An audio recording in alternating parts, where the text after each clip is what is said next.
வணக்கம் மக்களே. இதுக்கு முன்னாடியே இதை பற்றி நான் பேசியிருக்கேன். பட் இப்போ நான் எதுக்கு பேசுகிறேன்றதுக்கு காரணத்தை உங்களுக்கு நான் சொல்கிறேன். இந்தியாவுக்கு சுதந்திரம் கிடச்சி 79 வருஷம் ஆகுது.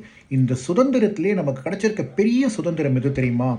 நாம் நினச்சா எப்போ வேணால், எந்த சமயத்தில், யாரை பற்றி வேணால், என்ன வார்த்தையை வேணால் பயன்படுத்தி, முக்கியமாக கெட்ட வார்த்தைகளும் தவறாத வார்த்தைகளும் பயன்படுத்தி அவங்கள பற்றி நம்ம பேசுகிற சுதந்திரம் நமக்கு இருக்குது.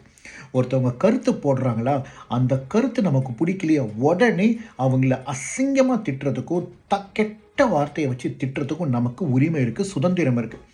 ஒரு பெண் ஒரு கருத்தை ஷேர் பண்ணால் வார்த்தையாக போயிட்டு அவங்க கேரக்டர், அவங்க நடத்தையை அசிங்கப்படுத்துகிற மாதிரி, அவங்கள கேரக்டர் அசாசினேட் பண்ணுற மாதிரி பேசுகிற சுதந்திரம் நமக்கு இன்றைக்கி இருக்குது.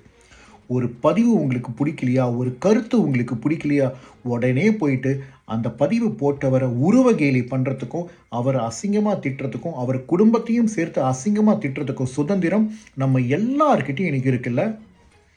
எனக்கு என்ன புரியலன்னா, இன்னொருத்தர் அசிங்கமாக பேசுகிற உரிமையை உங்களுக்கு யார் கொடுத்தது? இதை நான் ஏன் தெரியுமா இன்றைக்கி பேசுகிறேன்?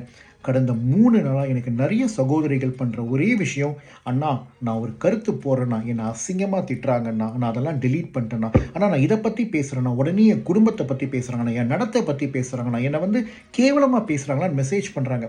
மக்களை ஒன்று புரிஞ்சுக்கங்க, நம்ம என்ன படிச்சிருக்கோம், எங்கே வேலை செய்கிறோம், நம்ம எவ்வளோ சம்பாதிக்கிறோம், எங்கே இருக்கோன்றது நம்மளுடைய உயரத்தை காமிக்காத மக்களே.